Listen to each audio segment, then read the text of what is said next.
Hello, everybody, and welcome to the second episode of Side Quest. Of course, the last one was a long journey, and the quality has gone up substantially. Wouldn't you guys agree? Yeah. All right. Well, let's give you a reminder of who we are. We'll start with Noah. Noah, who are you, and what's your favorite D&D monster? I'm Noah. I like playing D&D. As you would be aware, my favorite D&D monster would be the Beholder. It's iconic. It's kind of goofy looking, but also can be kind of scary at the same time. I love that horror vibe. Seeing this big ass purple meatball with a bunch of eye tendrils. It's also it's creative.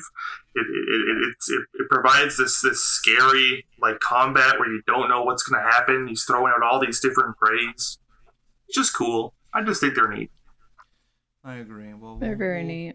We'll move on to the next person. Hallie, who are you, and what's your favorite D&D monster? I'm Halia, and I like Blink Dogs. Blink Dogs are very cool. Alyssa, who are blink. You, and what's your favorite D&D monster? I am Alyssa, Mm-hmm. and my favorite D&D monster is dragons. Don't ask me what kind of dragon, because they're all sick. What color dragon? They're all sick. They're all dope. But if you had to choose one. I don't discriminate against dragons. But if I had to pick, it would be a gold dragon, because double dope. There's some and lore. And there's lore. There's lore. Yeah, We'll talk about it probably the next episode, which we'll get into. And I'm Ryan. I'll be here always. And my favorite monster is the Mind Flayer. My favorite monster is that, yes, I will. I promise you, I will be here forever. When the heat death of the universe comes, I'll be staring at it. I like Mind Flayers. I always have, because I'm a big fan of Lovecraft's work. I love the Call of Cthulhu. I love Call of Cthulhu as a tabletop game as well, which we might be talking about next episode as well. They are also fairly iconic, and Baldur's Gate 3, which we'll be touching on this episode as well, has popularized Mind Flayers and Illithid in general.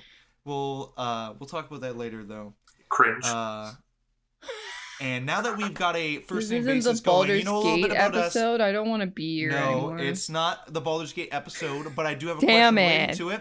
And I will describe Baldur's Gate 3 to whoever doesn't know what it is. Maybe they haven't heard about the release of it. Maybe you guys don't play Then you're living under a rock. Yeah, well, maybe they just don't get out on the internet too much. There's a lot of older people who like tabletop games. Maybe they're not as into the gaming scene as us, But now that we're on a first-name basis, let's move on to the first question. And I think this is a very good question to ask each of you.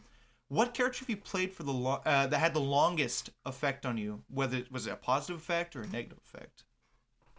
And you know what? I want to ask Noah this, because I think he has a really good, interesting answer. I feel like you would. Yeah, you. Well, I played a character called Xavier Wolfheart.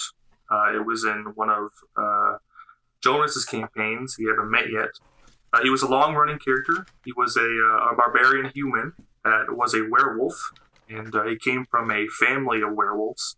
They had this kind of melancholic keep called the Grey Mourner's Keep, which was this big giant prison basically, and they worked as guards and whatnot.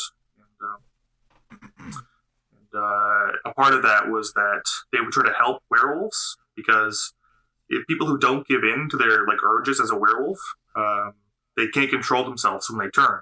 So they would lock people up in the basements so that the werewolves couldn't hurt anybody.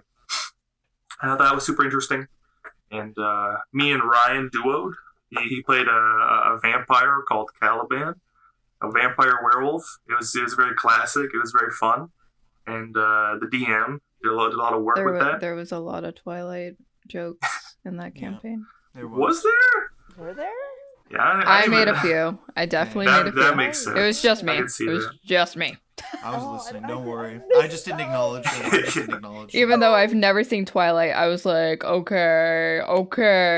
It's hard not to to notice the reference.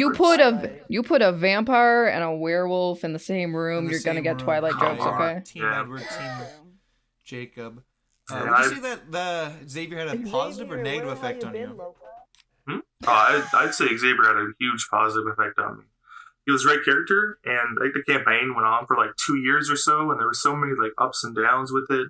There were so many like character arcs. Like there was a moment when, because he's a werewolf, he had this thing when he was younger where he actually broke out, and he may have harmed somebody, so he had to deal with that. And there was a point later on where he fully gave in to himself, and he was like, "Yeah, you know what? I enjoyed harming that person." And it was this awful like moment where he became a villain for like a couple sessions. But then there was somebody who managed to pull him out of that. Like there was a character. It was Evan's character. He was like an angel, and he managed to pull Xavier out from that slump where he believed he was a monster. And I think it's one of the characters who I've like fully expressed and I could hop into at any moment.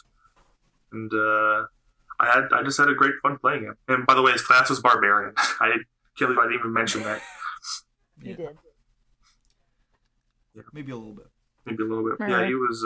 He had a lot of difficulties controlling his anger or whatnot. But through character development, he finally managed to get that control over himself. There was just so much that changed within him as the story went on, and there was so many like character moments, especially with Caliban. But I think Xavier kind of blended well with everybody. Yeah, I completely agree. And it's good to hear that he had a positive effect. I'm sure a lot of people at home can relate to characters maybe impacting how, maybe they take some personality traits home with them, I'm interested to hear from Halia. What do you think the largest effect has been on you from a character? Honestly,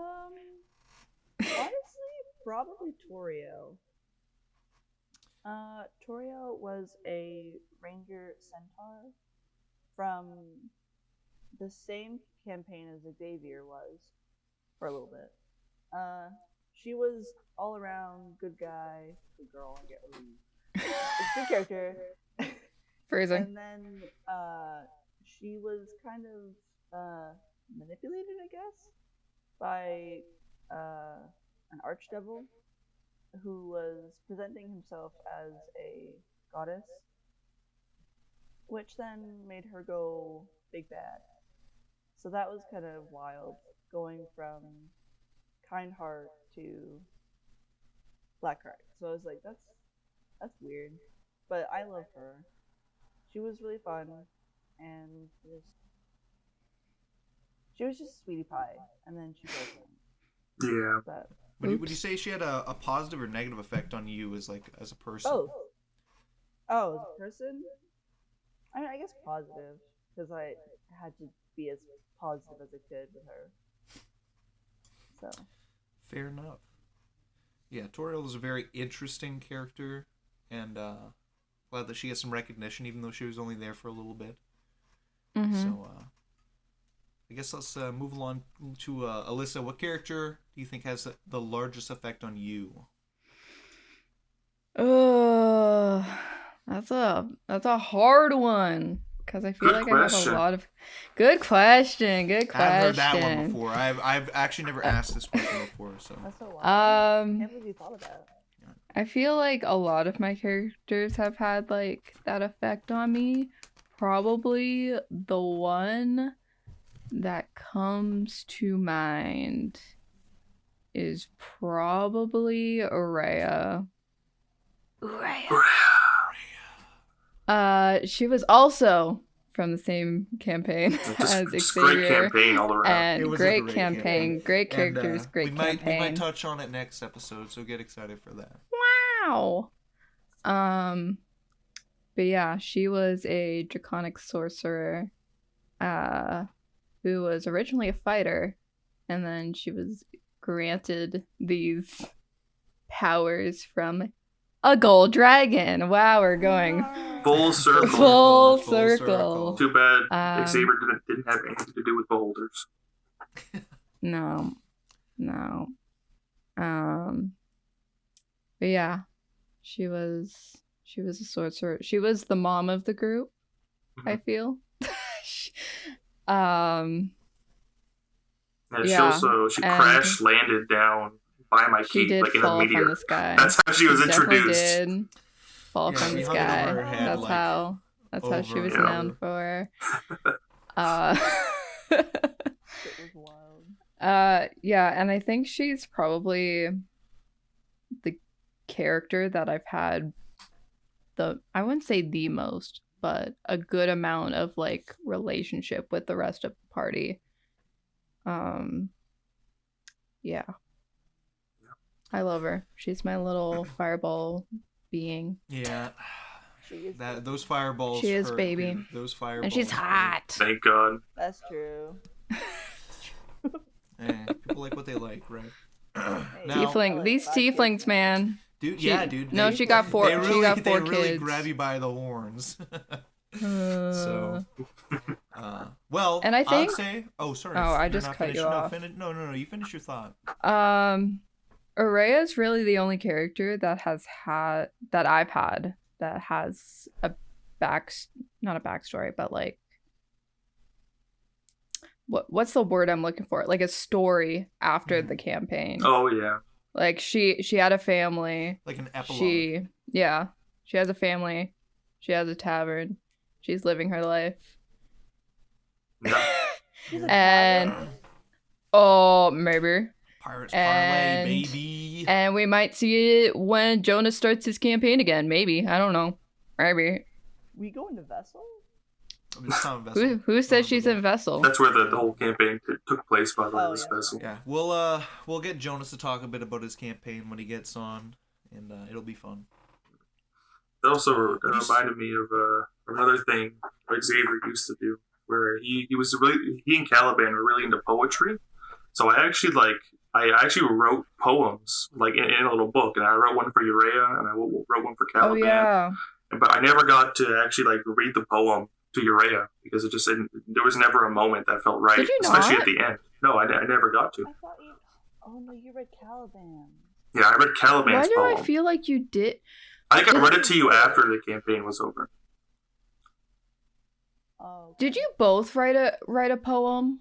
Because I Yes, remember. Caliban wrote one too. So it was probably Caliban's then. I don't remember ever hearing yours. You know, I think I told you afterwards, but if not, you know, maybe one day I'll pull it up. Yeah. It's not good, but you know, I just thought it was cool that I got into that.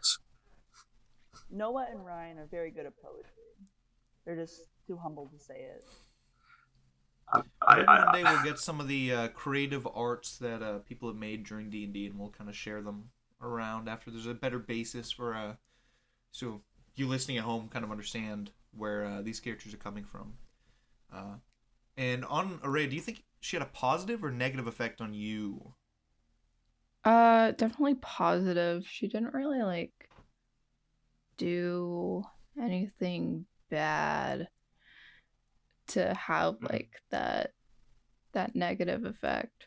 She was vibing. Yeah, I She don't just think. had cool fire powers and she was vibing. Yeah, friendly neighborhood sorcerer. Friendly So neighborhood true. sorcerer. Everyone needs a friendly neighborhood sorcerer. True. I'm telling you, those fireballs come in handy. Yeah, I don't And think she could turn into a dragon too. Yeah, towards And the she end, had that a was, pet dragon. That shit was Oh, yeah. crazy. And she had dragon wings. You went to a different plane where the dragons live, right? It Yeah. was for like 2 sessions or something. Draconia? Yeah. Draconia sounds right. Yeah, there's Yeah. a wellspring. I don't think Well- I've ever made a character that's had a negative impact on me. I feel Yeah. like it's kind of hard to do. Like, why would you write a character that you would want to have a negative effect on you? Exactly. But I guess some campaigns could drive that character to have a negative effect on you. Could weigh you down, kind of thing. You know, maybe the mental duress Mhm. could weigh you down. The character goes through a lot. Maybe it takes a toll on your own mental fortitude. And I could see that definitely happening with Call of Cthulhu. Oh yeah. Because those characters go through so much, and especially if you're putting yourself into the character with that, it's Mm-hmm. you might want to book a therapy session in real life for that. So Yeah, you lose sanity in real life.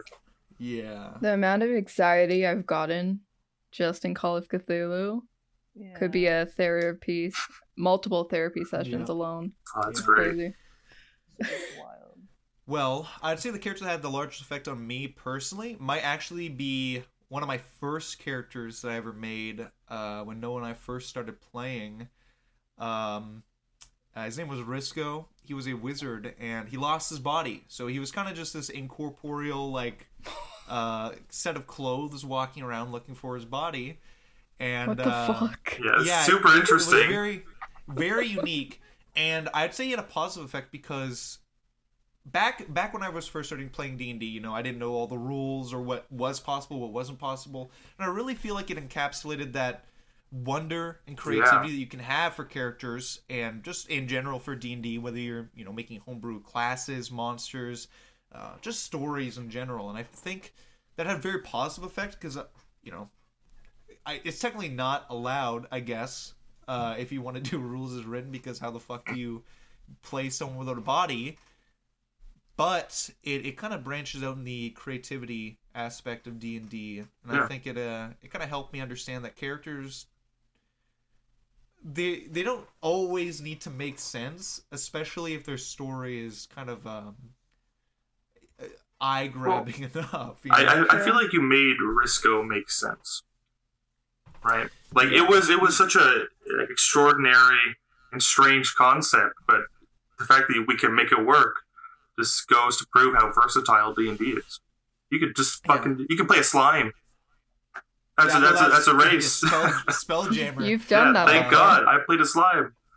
Yeah, I'd say for people at home, if you're looking to make an interesting character that maybe you think the DM won't allow, just run it by them. They'll probably be happy to hear it, and they want to make that kind of stuff work, because especially if it fits in with the story and it tells its own interesting story, maybe without grabbing too much of the absurdity, depending on what kind of D&D you play.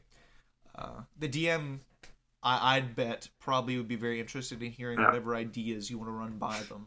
The amount of stupid ideas I've had that DMs just let happen is crazy. We just let it slide. Yeah, it's crazy. AKA 4-armed robot. 4-armed robot. Let's go. Yeah, it's crazy. The creative things that you can do in D&D are nothing less short of astonishing. And I think the more creative juices you pump into a character, the more that they'll impact you.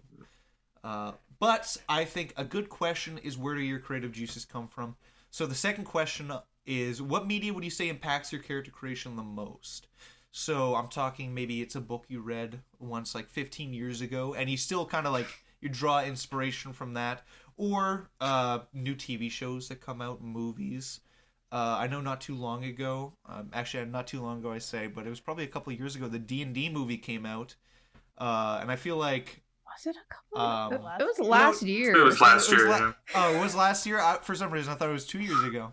I looked up at my Dungeons and Dragons ticket, and I'm like, wasn't no, it it was last March? year. Yeah, it was last It's March. something like that. Summer. And you could bet we all went and saw that in theaters. It was April. I still have the ticket from it. I think I did. April 1st, 2023 at 3:45 p.m. What the? That's crazy. I have the ticket up. Oh, do you? You have it hung up? That's Do you get it like framed? Yeah. No. Like Crab's first dollar. My shelf has like a magnetic pole, so I have like a shitload of stuff on it. So I have the Dungeons and Dragons ticket, I have the aquarium ticket, and then I have the golf score sheet from when Noah and I went. Yeah, that was wild. But yeah, what would you say? What media would you say impacts your guys' character creation the most? And I think Noah might have again a pretty interesting. I ain't that interesting, my guy. No, but you get exposed to the most interesting media, I would say, because you're kind of like you look at obscure places and you find things that are very interesting. I kind of just soak everything in, There's no like particular place, just whatever I'm like into at the moment. Like I said last podcast, I was into Game of Thrones. I was thinking about making a whole campaign that was kind of not based around it, but I really like George R.R. Martin's idea that like actions have to have consequences, and like characters make mistakes and they die, and I want to have some kind of like a really like tough campaign. And yeah, I feel like Call of Cthulhu, the way I'm running, it's kind of taking that idea, but thankfully they've gotten really lucky the past couple sessions. But the power of car. Yeah, I take things from everywhere basically. Like I got an idea from like an SCP. For those who know, like it's like an online medium where a bunch of like writers make a bunch of like horror stories online. And I got an idea from there. I get ideas from movies sometimes. Just a lot of fantasy places, you know. I don't like directly take those ideas either. I try to like morph them, change them, make it more me. Yeah. Would you say you have like a, because obviously you soak it in from every source, but would you say there's like one that kind of is just like a notch above the rest, like one that you can consistently look back to if you're like maybe in a creative rut? You know, I never really thought about that. Mostly, I don't think about when I'm writing. I don't think about other media. The other media just kind of like pops into my head. Like, oh, I need a character that can like run fast. And I'm like, oh, the Flash. You know, maybe he's got some like lightning powers or something. And then it'll just happen. I don't like think like I want to make my story something like this. You know. Yeah. Okay. Well, let's hear from Halia. I know you also have a very like a niche media interest, so I guess it could be very interesting. It's not that niche. It's Pinterest and music. So true. So niche. That's Yeah, really well, So different. Well, would you say Yeah. there's maybe a piece of art or song that kind of sticks out to you that you can look back on, or just recently? What kind of media would you say? Well, the most recent would probably like that I've actively remembering right now is for Evelyn, which is a character for Jonas's campaign. Yeah. Forever Jam. Yeah. She. Oh, actually, well, anyway, she has a bunch of songs. Like I have a playlist for her. Just of like things she's thinking, she's been through, and her like family. I also have that for Ryan's upcoming campaign. I have a character who I have a playlist for as well. It's usually music for me. Yeah. Like if I listen to music, I'm like, oh wow, it's a cool idea, or if it's like just the way the bass is, the rhythm or whatever, or sometimes just like a lyric. When you listen to music, do you ever like picture your character in your head like doing things? Yeah, I do that all the time. Yeah. With Evelyn and my upcoming character, I will. Oh my god, it's wild. Oh yeah, can't wait. I'm so excited. That's a dog, by the way. Yeah, it's Junior. Surprise. If for anybody who remembers the photo, you know, we'll put it. Yeah, put 'em up. We'll get the editor put the photo in. Could also move my camera. Would you say like, do you have like a specific song that comes to mind though when you think of that, or is it more like a broad spectrum, just music in general? I mean, I guess it's well. When it comes to Evelyn, the first song that I thought of for her was Marilyn Monroe's. I don't know what it's called, but it's like "Girls Love Diamonds" or something. I don't know what it's called. Diamonds are a girl's best That one. friend. Yeah, because she's very posh. To the point where Jonas and I have concocted Chanel No. 5 Yeah. in this Yeah. campaign. Yeah. So she's very, very fine taste. So she took that from Marilyn. Just like a few other songs I can't think of right now, Yeah. but it's usually just if I have one song, I'll get the overall idea, and then I'll look up more songs relating to that. Mm-hmm. Okay. So, and then that'll span to other things. Mm-hmm. So it's usually music. All right. Well, what about you, Alyssa? Where would you say most of your creative juices come from? What media would you say impacts your character creation the most? It depends. When I first started D&D, I got a lot of things from like video games and like mostly video games. Cordelia was a big video game reference. Cordelia, even her fucking name was a reference. Oh, was she like a Fire Emblem character? She was a Fire Emblem character. Nice. I didn't even know. Oh, Good guess. Good guess. Hey, Fire Emblem fans out here, you stay winning. Yeah. But now I feel like I really just I'm very backwards with it. I don't think of a backstory and then a character that fits the backstory. I design a character and then that's kind of where backstory ideas come to my head. Mm-hmm. I don't think there's a I don't think there's a certain media that I get ideas from. I just kind of use my big old noggin. All right. My small little noggin. Yeah, that's interesting because I'm the complete opposite.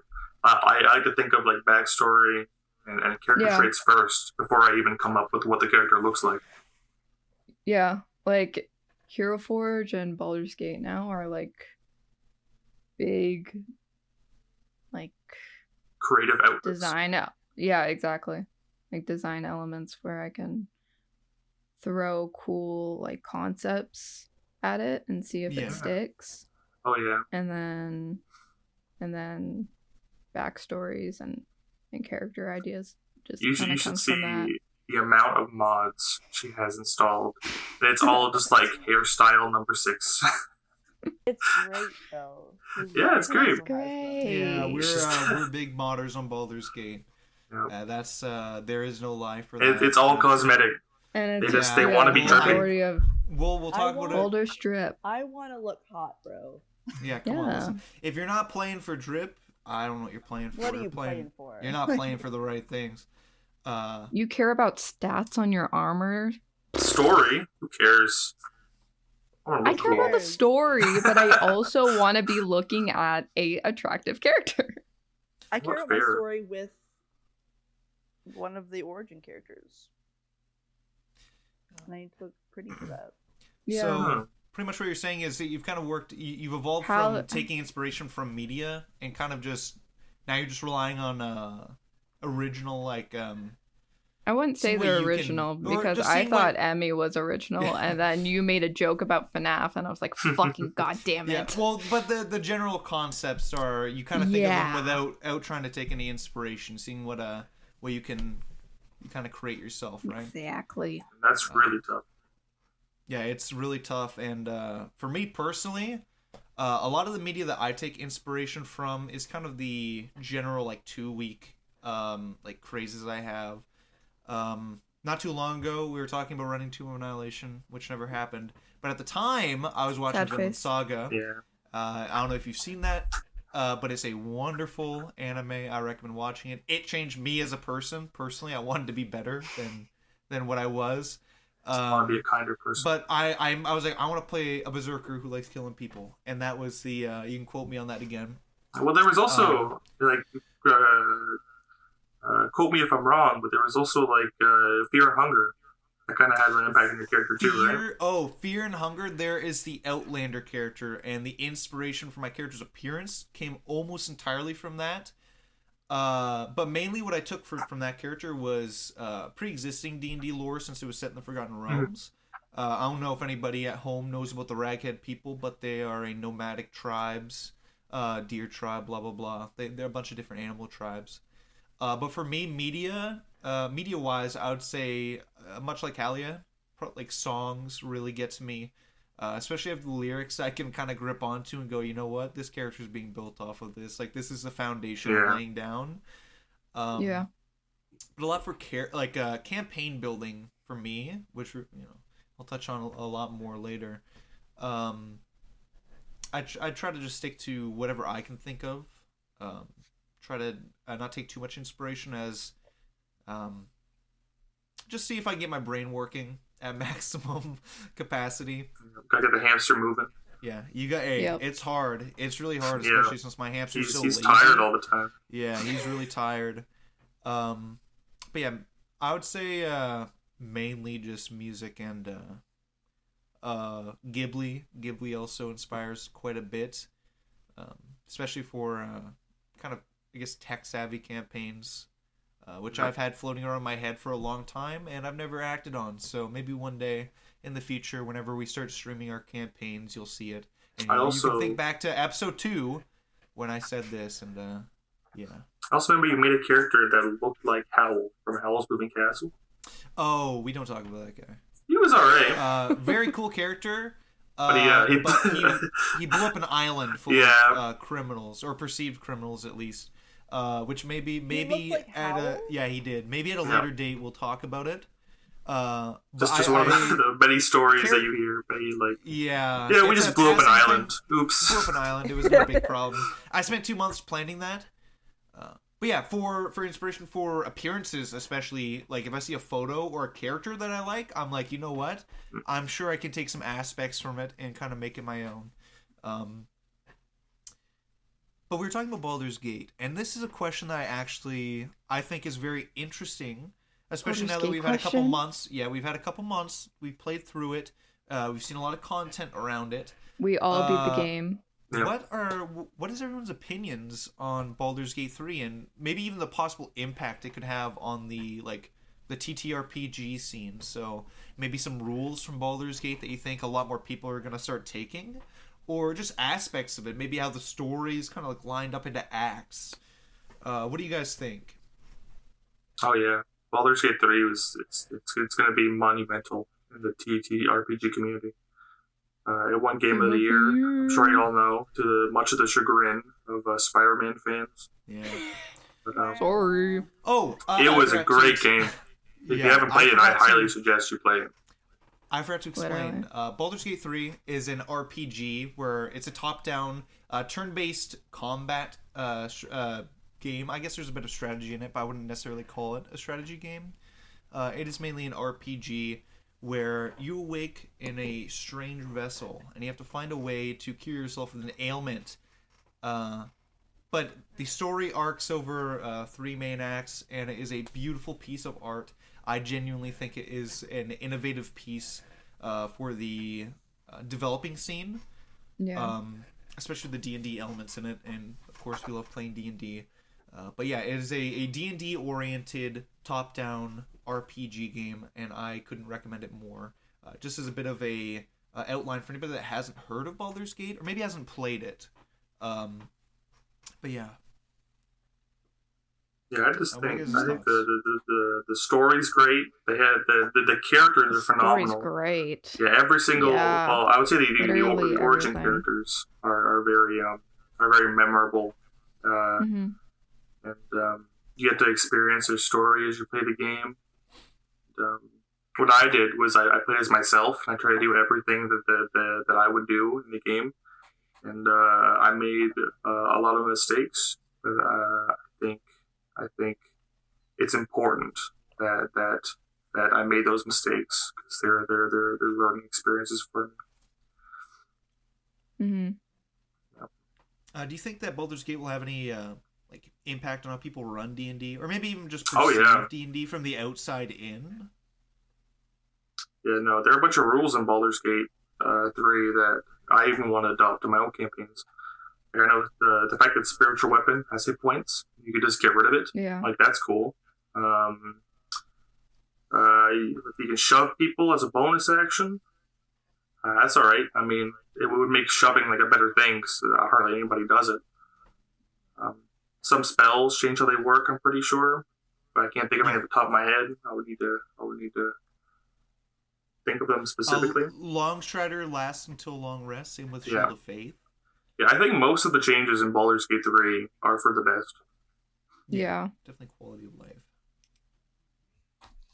What do you think, Halia? So Baldur's Gate, great. Characters in it, great. As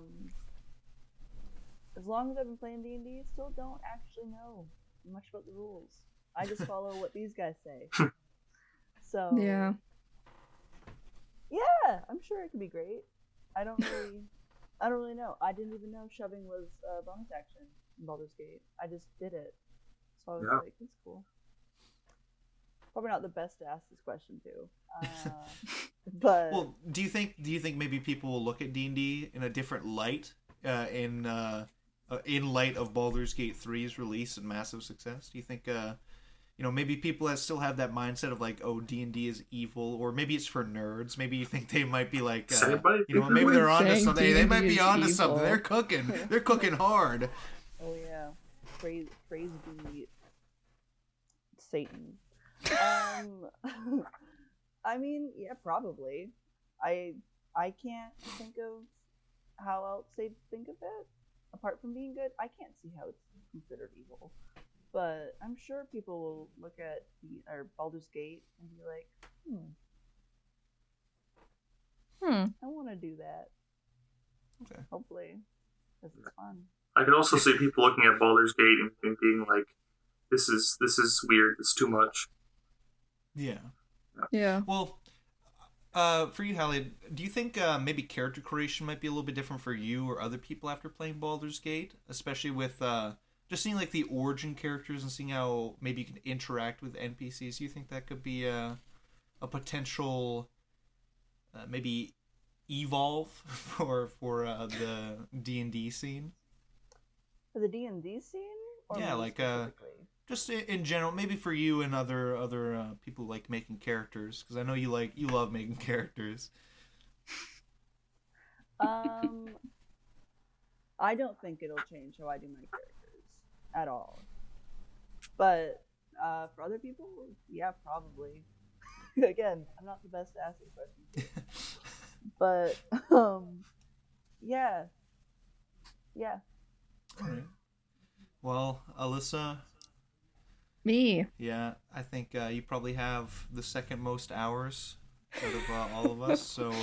And 70% of it is in character customization. Just spinning your character around. Mm-hmm. I do. I see hair physics and I go wee. Yeah. What's your general like opinions of Baldur's Gate, and maybe again just how it could change how things are maybe oriented in D&D, general media. Maybe people will see it. Maybe they'll adapt it into a movie or series. What do you think? What do you think the possible changes and impacts Baldur's Gate 3 could have? Baldur's Gate 3, I think, changed. Yeah, it is a loaded question, but I think it changed the way video games are made. D&D is played. Like, I think it changed a lot of things, and it has such an impact on like this kind of culture of D&D and tabletop. Anybody who knows D&D, I feel like is gonna know about Baldur's Gate 3. Yeah, absolutely. Yeah. And if you don't, what the fuck are you doing? Get on it. You're missing out. Get on Go it. check that out. Get You'll love, if you like it. D&D, you'll love Baldur's Gate 3. Even if you don't like D&D and you like pretty characters, I wrote a review Play for Baldur's Baldur's Gate. Gate 3. Yeah, I wrote a review for Baldur's Gate 3. I urge anybody who likes video games or even just stories in general to play that game. It is modern day art. I think they should put it in the Video Games Hall of Fame. It is opposed to the like AAA slop that most companies are releasing. Baldur's Gate 3 has a lot of love and care. holy shit. Like, And they're poured still into it. updating it. Got A lot of love. A lot of it. And Like, different. and they're different probably planes gonna as do well. more with it too. Mm-hmm. Like, it's Yeah, like, crazy. Infinite possibilities. What I'm hoping is in a previous Larian Game Studios game, which we don't know, Larian Studios is the people who helped develop Baldur's Gate 3. In one of the previous God games, sense. which I believe was called Divinity Original Sin, they had a mode where you could actually make little like campaigns and stuff. I never really got into it, but I heard about it, and that seemed super cool. Having that in Baldur's Gate could also be kind of fun. But playing full campaigns in Baldur's Gate 3. Yeah. I'm sure the modder's already on it, but Oh, if there's a sex mod, there's a campaign mod. Absolutely. I don't recommend the Faint of Heart going to the mod. Don't go to Nexus mod. Yeah. Don't do it. There's a Don't lot do it. there. A lot of penises. But A yeah, lot of just But there's some fire in the mix. Let's circle There back is to some the fire. let's circle back to the question at hand. Do you think what kind of impact do you think it has on the TTRPG community and maybe just other things as a whole?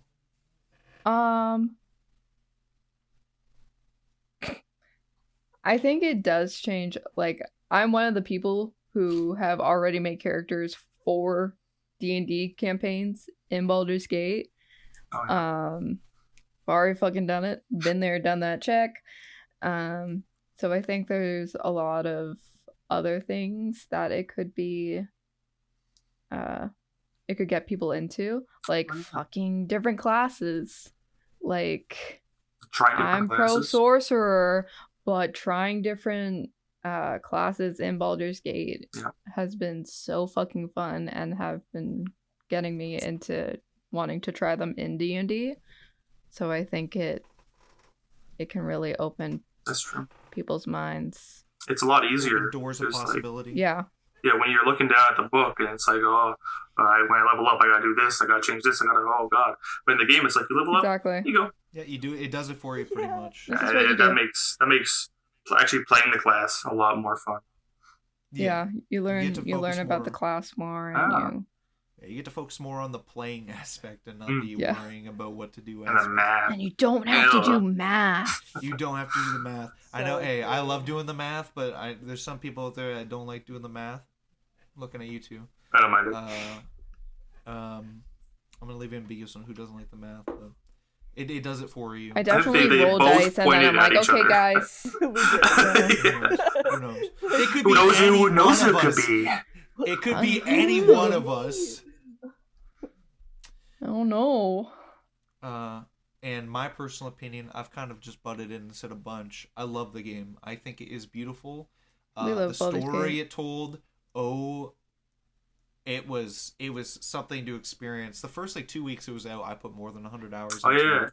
Ryan was like one of the 28 people who beat the game 48 hours in or something, right? Yeah, I Yeah. was one of the first people to beat. Didn't the you game. beat it in like 30 some odd I hours? beat it in Speedrun that 12. shit. I I don't even beat think it he in 20 slept.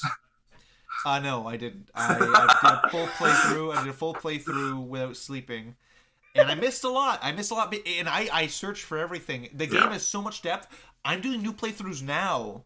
Yeah. You know, however many months Exactly. later. That's 6 one of months later. the great And great things about Baldur's Gate is there's so much to explore. There's so much to do. I'm still finding new things. Like there's NPCs I haven't even seen yet. Yeah. But mainly just the amount of effort they put into it. All the origin characters have beautiful stories and they're beautifully written. The voice actors did wonderful jobs. Kudos to beautifully everyone. traumatic.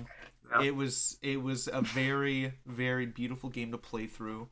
Especially the changes that they made. And I did notice that. I was like, wow, this is new. Very welcome changes because they're more quality of life. I wouldn't say any changes they've made are for the for the negative. I'd say maybe No. the falling prone, ending your turn might be the only thing. But honestly, Oh yeah, that if you sucks. can use it to your advantage, then I say smoke 'em while you got 'em. I don't True. promote smoking, but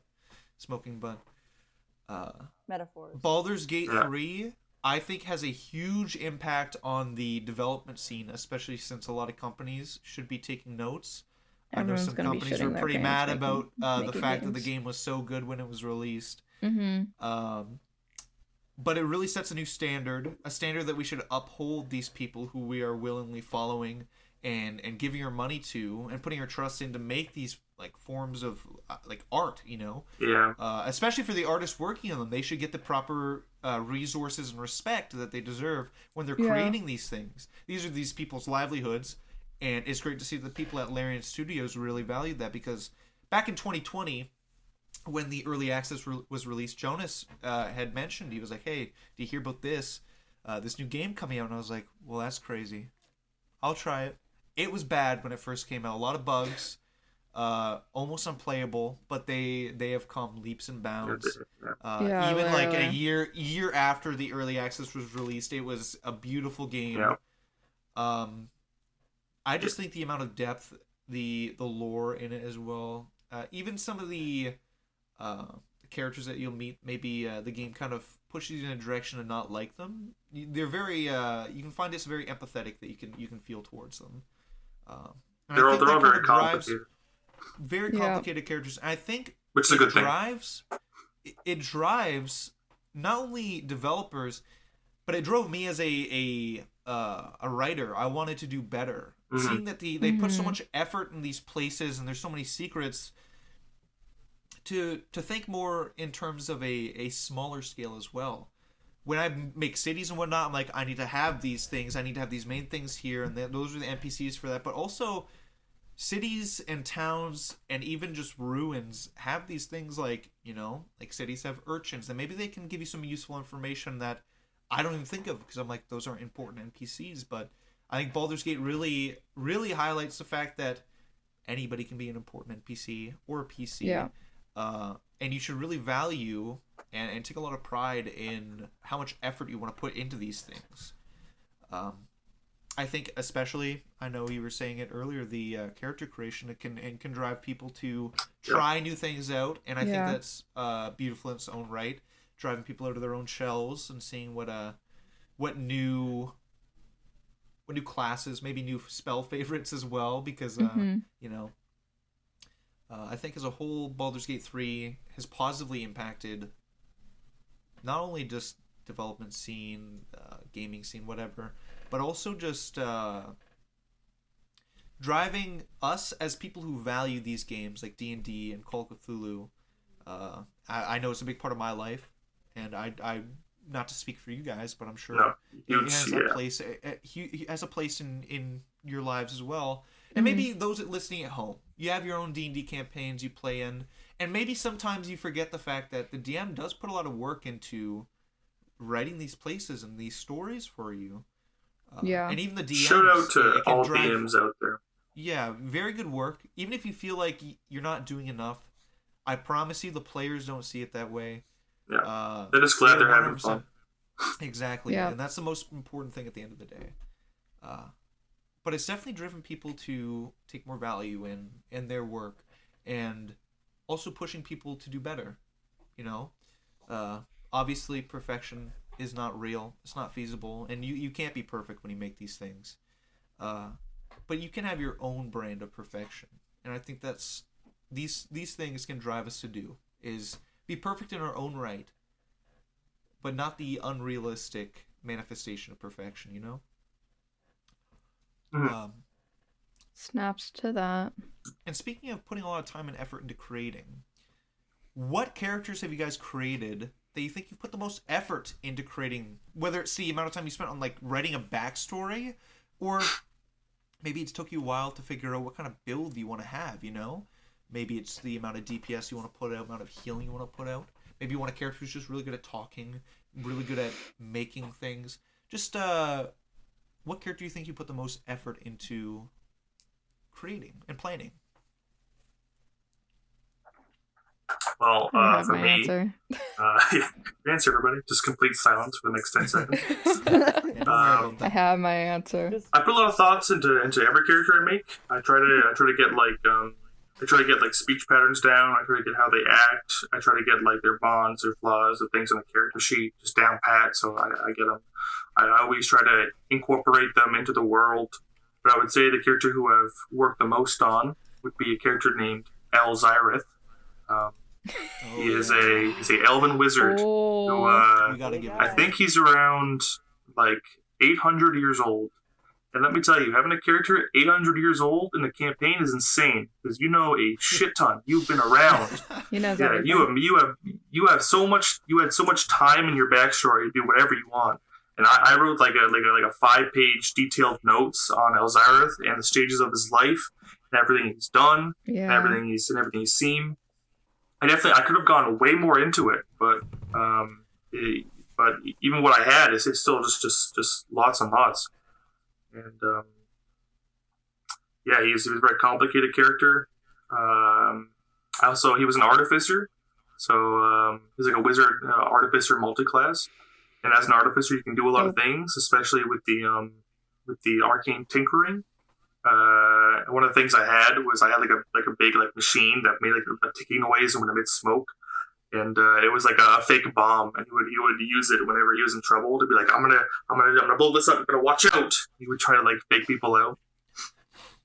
He used it once and it didn't work. So yeah, it goes to show you how much effort can be put into something, and just oops, bad roll, you know. Oops. Yeah. Well, especially just as someone else at the table, I could tell that you put a lot of effort into Elzareth and the amount of callbacks that Jonas was able to put into the campaign. It was definitely... Elzareth felt like he was very ever-present everywhere he went, which is wonderful, because it's like you're like, no, surely won't, like, there won't be anything here. Yep. And then you find out, you're like, oh, he made this place. Like, or he's been there. It was, like 800 years is a fucking long time. Yeah, it's very very nice to see as a player, just seeing the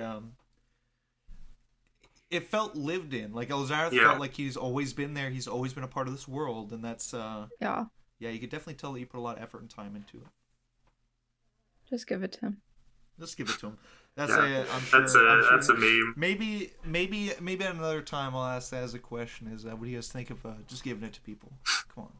You know, maybe a character makes a roll and they fail, and you really think that just give it to them, dude. Just give it to them. Just give it to them. There have been a couple moments when I've just been given like mostly information. Yeah, it's like you're like you would have read this. I mean, come on. Yeah, never anything like oh, you missed an attack. Just give it to him. No, never anything that crazy. God, no. Yeah, but just like maybe. Yeah, you're an old fart. There's no way you wouldn't know like what a cube is. You know. Yeah. Just fucking give it to him, dude. Yeah, just give it to him. You know, what about you? What about you, Hallie? I know you spend a lot of your time writing, and I've definitely seen how much effort you put into some of your characters. No spoilers ahead, but what character do you think you put the most effort into? Or just time? Just time into? Writing-wise, Evelyn. Oh my god. Evelyn... Woo! I'm sure we'll get in more about that campaign. She's a little troubled. She's just a little bit. Just a tiny bit. Just a little bit. Just microscopic amount. Very, very tiny amount of trouble. Tiny amount. Like that much. Like not even a sliver. That's everything on the outside, by the way. Yeah, mentally she's... Wow. But her story, I didn't actually fully write out her backstory until like a few months into playing, because I had the overall story for her, but I went into detail, which was a bit hard to write, but to make Evelyn the way she is, I needed to, and for me to play her properly, I felt that I should probably do that. Just like to understand her brain more and the way she'd react to things. She's one of my favorite characters because of all that, like writing and time and thought I put into her. So she's a big one. A character that I put a lot of time into for an accent. It's Toriel. Accents are fun. I watched Brave maybe 3 times every day for so long. Because she was Scottish, and it wasn't great, but it was better than you think. She was being humble. It was actually incredible. It was okay. Like it was really good. Okay, well, thank you. But it was crazy. It got a lot better because of Brave, and because I was the only one that knew Giant, and we were speaking to giants for a bit. So it got me to actually use her accent more, which I am kind of thankful for. It's gone now. I can't do it anymore. At least. Hey, pull that brave CD. Yeah, I think I took your Scottish accent because now I can do a decent one. Yeah. Well, there you go. I can also do. My heritage comes from Give me that Scotland. shit. My grandparents mine. had a very thick Scottish accent. I couldn't do one for the longest time. Noah and I were playing a game called Borrowed Trauma, and we were acting like I don't know if you guys have seen The Lighthouse with Willem Dafoe and Robert Pattinson. Yeah. But we were acting like them, and was a lot of fun. say that there was about a 6-hour period where We just spoke Scottish, yeah. accent. Yeah. You spoke Scottish? Well, I spoke in the Scottish accent. Yeah. Spoke Scottish. It's really good though. Like, because you used it for Thaven. Oh yeah. We don't talk about. Well, Thaven was a very wonderful character, but he was short-lived. He also was a complete asshole, and I did not like. I don't like playing assholes, which I was hoping for some character development. But he you were met his almost there, untimely and then demise. you died. Yeah, he met. It takes time. Yeah. But I can definitely tell that you put a lot of effort into Evelyn's character writing because, well, we're always around each other.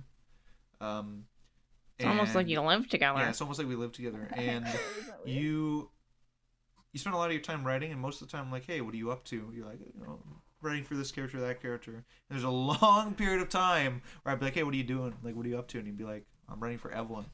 And it was, definitely a lot of hours put into that. I'll tell you that for free. I don't know. It is because I sort of based her relationship with someone off of like someone that I was aware of, that I knew of, not fully for you guys because I told you what's wrong with her, but not all of that is based off of me, but a little bit of the relationship between her and a character are kind of based off of it. I mean, because it's kind of therapeutic in a way to use your own trauma or your own,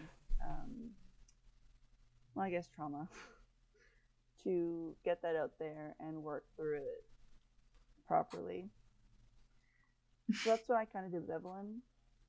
So I did that and then just kind of made it worse for her. Oops. Yeah. I've had some real life experiences bleed into D&D, either accidentally or subconsciously. It definitely happens, and I don't see a problem with it as long as it's done safely and comfortably. Hopefully. Hopefully is a good word. Hopefully is that a word? Probably Help? not. No, it is. No, it is. English majors stay seething. But character creation is definitely a wonderful outlet if you do it properly. You don't want your experiences in real life to bleed into like just hating the people that you're playing with because you're like, oh, they did this to my character, and you're putting yourself into that character's shoes. So it's easy. It's easy to get angry. Yeah, it's easy to get lost in a character. But if you do it right, it is a wonderful way to work through whatever grievances you have. Just get over. Just connect with people.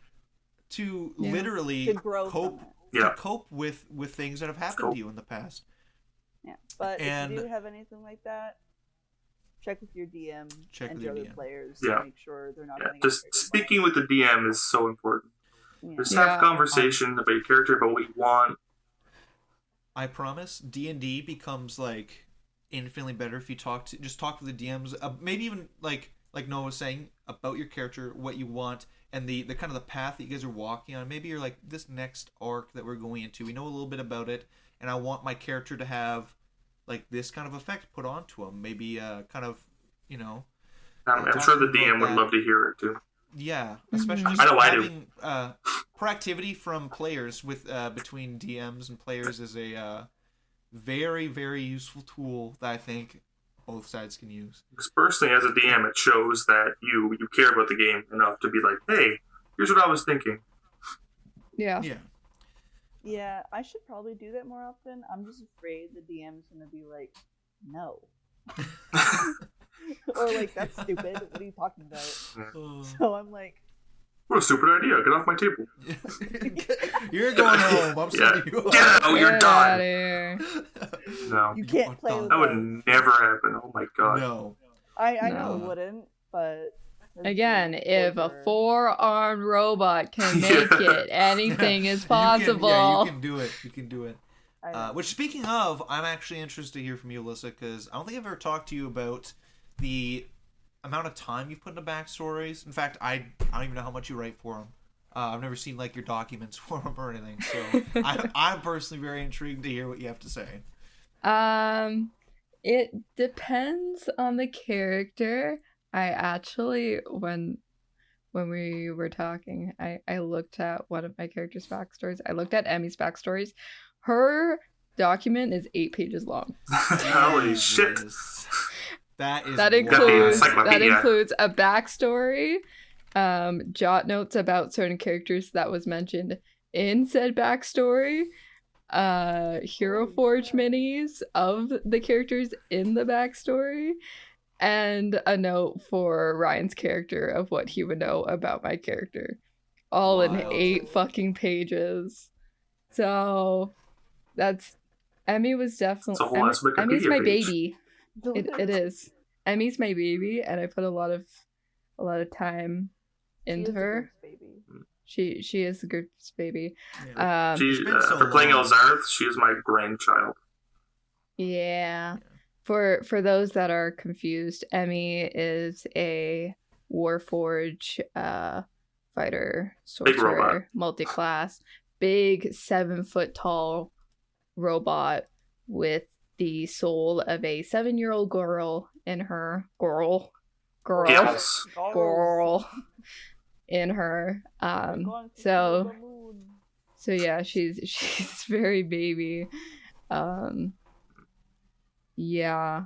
So she definitely took a lot of my time when we were making our characters for Jonas's campaign. And I don't think I've had a character that can compete to the 8-page document that Emmy is. One day you will. Maybe one day. But usually my backstories are a good few paragraphs, and there's definitely been times where I'm like, am I writing too much? But and I feel bad sending 10 million fucking words sometimes to these poor DMs that have to read all of it. But I'll say I don't care how large or short your backstory is. I just care that you're working with me and Yeah. you get something in. Like, I know some people Yeah. can be very intimidated by hearing that we go crazy with it. We write like 8 pages. But I've had backstories that were like 2 sentences. And I've been like, fuck yeah, let's go. Let's get this shit done. yeah. You And know? I've definitely had characters too where I've started with like a sentence or even nothing. My first character ever had no backstory. and but as the campaign goes on, I think of backstory stuff to develop that more, and then I Exactly. talk to the DM and be like, hey, is it too late to send you a proper backstory? And they're usually fine with it. So yeah. I definitely have been on both sides of the spectrum as well, talking about the whole 1 to 2 sentence backstories opposed to like the 1 trillion page backstories. I was a very, very bad proprietor of like when I was first starting out making characters, just being like, okay, I'm gonna write a couple sentences. That's good enough for me. You know, we'll build off on it in game. And I've as a DM as well, I've had have people sent like literally like a sentence in, and but there's a lot that you can do with it. And for people at home that don't want to write 8 pages, you don't have to. If you're not interested in writing that much, just do little jot notes. You'll be like, hey, here's a little couple things that happened. That's good enough. Yeah. DM that's plenty to work with. Mine's and- only 8 pages because I added more fucking shit. Yeah. Literally, it's a paragraph of fucking like actual backstory, and then I go into depth more because I'm like, you probably don't understand these characters because I'm just fucking writing. Yeah. So Yeah. you don't have to do that. I'm just extra. Personally, the character I put the most effort into will surprise you guys probably. most time and effort I put into a character I never played, which was for one of Noah's oh yes campaigns. His name was Ambrosia Greyrider. Oh, I cut his backstory down a little bit. So right now the longest page count I have is for Sabbath, which is a character I'm playing for Jonas's campaign. That's with Emmy. Emmy, yeah. Emmy, that's with and Evelyn. There's a lot of E's in there. Yeah. Yeah, Sabbath, the adopted father, the adoptive father of the chosen Emmy. father. Yeah, she adopted me. I mean, what am I gonna say? No, she got 4 arms and giant swords. I'm not gonna say no. She just picked you up, and it's like, you're my dad now. Yes, Yeah. you're my dad. Woogie.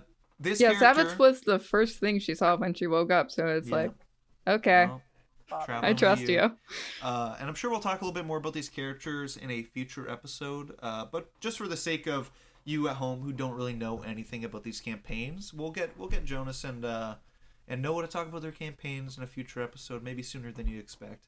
And you'll kind of get a better grasp of what these characters have gone through, and where they live, what kind of setting they live in, and then we can start actually talking about what these characters' motives are and the experiences they've been through. Stay tuned. But the backstory that I put the most time into was for a campaign that Noah didn't end up running, or maybe hasn't run yet, I'd say, just to be safe. It hasn't run yet. It exists. The place where the setting exists, and I have a map, and I have the places written down, but I forget. But for some reason or other, we just didn't run it. I think I wanted to focus on your main another campaign that I had. Yeah, which is no problem because I think the reason I wanted to swap over was because we had a player drop out, and I was like, yeah, maybe we just start a new one. But everybody wanted to continue on that story, so I was like, okay, let's do that. And that story is hopefully we can expand on it because it is just Noah's a wonderful DM, and so is Jonas. But That was a great I'm alright. yeah, You guys flatter me. Yeah, we'll get more into that, and we can flatter Noah a little bit more. But just know that he's peak. But this backstory I spent a lot of time on, and I put a lot of effort into it because the way I formatted the backstory was kind of in 2 separate ways. I wrote a little bit about what actually happened in certain stages of his life, and then I'd write a paragraph as if it was a letter format. And the end of the backstory ends with whoever finds his book, because he was selling a shop and moving away. And he left that book there for whoever, maybe found it and realizes that maybe the shop's a little bit cursed. Not that it actually was, but a little story to who it may concern. Yeah, it was a very interesting backstory. Yeah, I put a lot of effort into it because I think this is probably the most creatively written backstory I've had. Maybe not the themes and events in it, but the way I wrote it was very different. I tried something new, and I actually really like what I did. Unfortunately, I don't think I'm probably going to do it in that format again. Just because I think this is unique to that character, and I kind of want to keep that as his thing. His shtick. But I put a lot of effort into him. And I think, honestly, keeping this character as like I guess kind of a guidelines for myself, This is the kind of effort that I want to pour into every character that I play because, I've DM'd before, and I understand that I love when players put their full heart and soul into these characters. I love seeing them play them and get excited for the things that they do and seeing the backstories that they write, the bit of the soul that they pour into it. And I think this character is an excellent example for myself to the standard I want to keep for myself. I never want, even if it's a small campaign, doesn't matter how long it's planning on running, I want to put as much effort as I can into their story. Because, at the end of the day, it is the DM's story alongside the players, and I really want to complement that with the effort and love that I want to put into every character I make. So... Which I'd like to thank Noah for giving me the opportunity to write this character's backstory because I think it's very unique and I love the backstory. Well, I have to thank you for writing the backstory. Well, Well, I have to thank you for thanking me. Well, I gotta thank you for thanking me for thanking me. A lot of thanks Thanks going all around. around. But You know idiot. what? I all want to around. thank. You I get wanna the thank thanks, you and you get the for thanks, watching and you this get the thanks, podcast. and you Exactly get what the I was about to thanks. say. I stole your line. You stole my line, and you know what? You know what happens when No, what you know what? steal people's lines. Whoa! It worked! He's dead! No! The fuck? Oh, it worked! I can't believe it worked! Where am I? Oh, don't worry about that. We'll fill you in. We'll fill you in. Speaking of dying, Thank you for... my laptop is about to die. Well, then, Uh-oh. let's wrap this up because that was the final question anyways. So, That's great. I would like to thank everyone Whoa. for listening to Segue. the second episode of Side Quest. Now, I know last episode I said you got enough getting enough XP to level up. So, how about you give me that character sheet right there, and Are you talking to yourself? and no, the listeners. This is a Damn. character sheet, and I gotta mark down the XP. Yeah, is it enough? Congratulations, you are level 2. Now, Yay! levels don't come easy.